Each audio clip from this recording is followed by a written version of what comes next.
If you don't use nonsense products, if you don't use nonsense home remedies like application of a curd, application of a lemon, then there is a very high chance that formation of frizzy hair will not happen.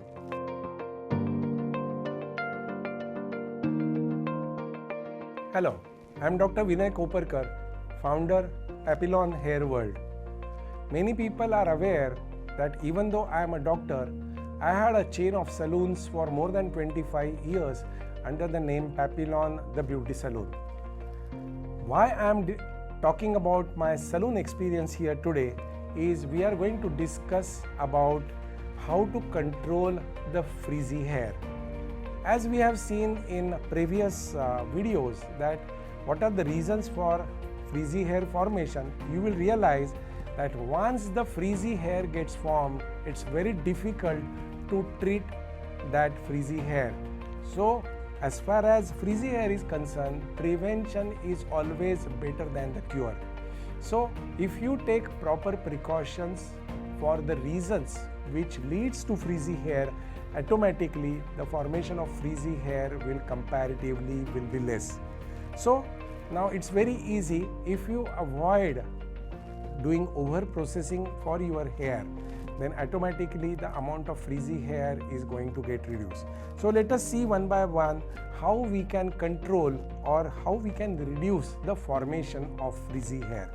Number one, please remember, whenever you are using hair dryer, please don't use on a wet hair, don't use very closely, don't use on a high speed, and don't use hot air.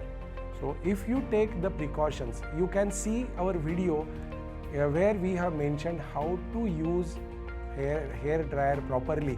Then you will understand the use of blow dryer effectively without damaging the hair or without making the hair frizzy. Next commonest reason for getting hair frizzy is using wrong products. It's very easy. If at all your hair becomes dry, if at all it becomes dry, then only you are going to get a frizzy hair. So whenever you see dry hair, you must use the products which are selectively meant for a dry hair. For example, you must use a shampoo on which they have mentioned for dry and damaged hair or for dry and processed hair. You must use the conditioner on which they have mentioned the conditioner for dry and damaged hair, or conditioner for processed hair, or conditioner for colored hair. So if you don't use nonsense products, if you don't use nonsense home remedies like application of a curd, application of a lemon, then there is a very high chance that formation of frizzy hair will not happen. Third, most important, whenever you are going to go for a rebonding or straightening, always remember you must go to the salon rather than the beauty parlor. What is the difference into that? The difference is, if you see the appearance of the salon, you can see more than 5 to 6 chairs only for hair cutting. And if you go to the beauty parlor, there is marginally 1 or 2 chairs which are meant for the hairdresser, and remaining is more related with the skin treatments. Why one should prefer a salon rather than beauty parlor? Idea is very simple. Salon people has got a trained hairstylist which get the scientific training of the processes which they do. Against this, the beauty parlor owners normally attend the workshops which are organized by the reputed firms which produces rebonding materials or the straightening materials. And on that limited knowledge of processes, these beauticians go on doing the rebonding, straightening or a perming, and because of lack of knowledge about the exposure time and the exact point where they are supposed to stop processing of the hair, you are bound to get overexposure, making your hair frizzy. So my advice, one, you should go to salon rather than a beauty parlor. Second most important advice is, ideally one should not do such processes more than once a year. Third most important according to me, rather fourth, which is more important, as far as a coloring or highlighting is concerned, I have mentioned about highlighting. Highlighting should not be done more than once a year. and if at all you have to do coloring very repeatedly because of more than 50% graying of the hair, I advise you to use a renowned companies like L'Oreal, Vela or Matrix, and not to use any local hair products.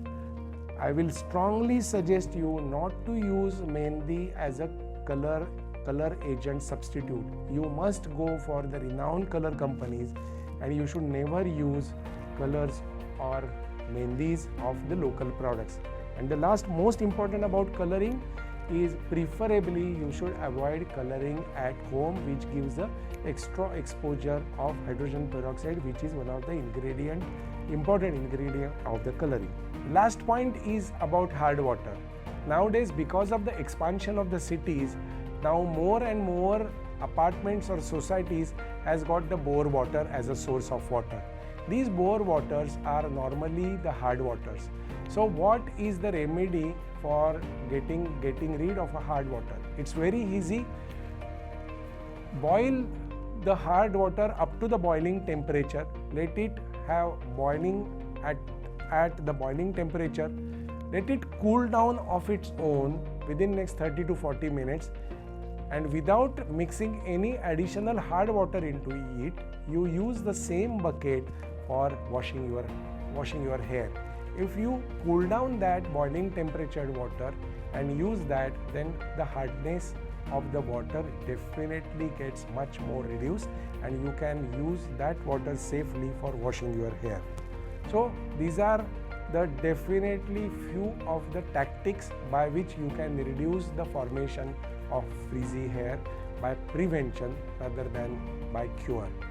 So these are the answers for getting rid of frizzy hair. If you have got many questions, or if you have got any questions related with frizzy hair, please write below, and if you want to get answers to many such questions, please subscribe to our video channel. Thank you.